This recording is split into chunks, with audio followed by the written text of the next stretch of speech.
નમસ્કાર દર્શક મિત્રો, હું છું રૂપલ વણિચિયા. સંપૂર્ણ ન્યૂઝમાં આપનું સ્વાગત છે. બનાસકાંઠા જિલ્લાના મધ્યાહન ભોજન કર્મચારી સંઘ અને ભારતીય મજદૂર સંઘે જિલ્લા કલેક્ટરને આવેદનપત્ર પાઠવ્યું છે. તેમણે કેન્દ્ર સરકારની પીએમ પોષણ શક્તિ નિર્માણ યોજના અને ગુજરાત સરકારની મુખ્યમંત્રી અલ્પાહાર યોજના અંતર્ગત 6 મહત્વપૂર્ણ માંગણીઓ રજૂ કરી છે.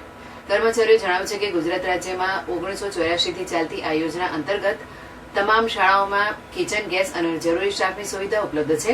ભારત સરકારની ગાઈડલાઈન મુજબ દરેક શાળામાં તાજું ભોજન બનાવવાની સુવિધા હોવી જરૂરી છે. કર્મચારી સંઘે કેન્દ્રીય રસોડા પ્રોજેક્ટનો વિરોધ કર્યો છે.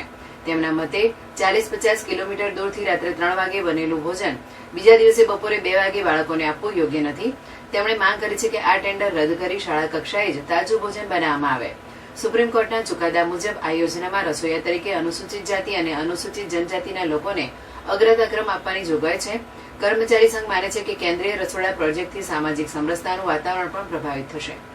મારું નામ બાબુસિંહ હમીરસિંહ ગોહિલ, ભારતીય મજદૂર સંઘના ઉત્તર ગુજરાતના સંગઠન મંત્રી. અમારો મેઇન મુદ્દો એ છે કે પ્રાઇવેટીકરણને રોકો. મધ્યાહન ભોજનમાં 1984થી અમલમાં આવ્યું ત્યાંથી આજ દિવસ સુધી શાળાઓમાં તાજું બનાવીને છોકરાઓને ભોજન આપવામાં આવતું હતું. એ પ્રાઇવેટીકરણ 4 સંસ્થાઓના પોષણ માટે જ પ્રાઇવેટીકરણ કરવામાં આવ્યું છે. એનો અમે સખત વિરોધ કરીએ છીએ.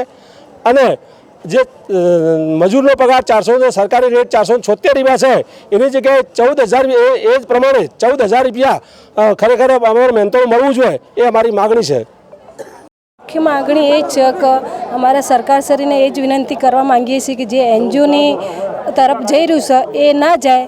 અમને 1984 જે મધ્યાહન ચાલતું હતું એ જ પ્રમાણે ચાલે અને બાળકોને કુપોષણમાંથી દૂર કરવા માટે અમે દરરોજ ગરમ ભોજન આપીએ છીએ. એ જ રીતે સરકાર અમને મંજૂરી ચાલુ રાખે એ માગણીઓ છે અને લઘુત્તમ વેતન વધારવા માગણીઓ છે.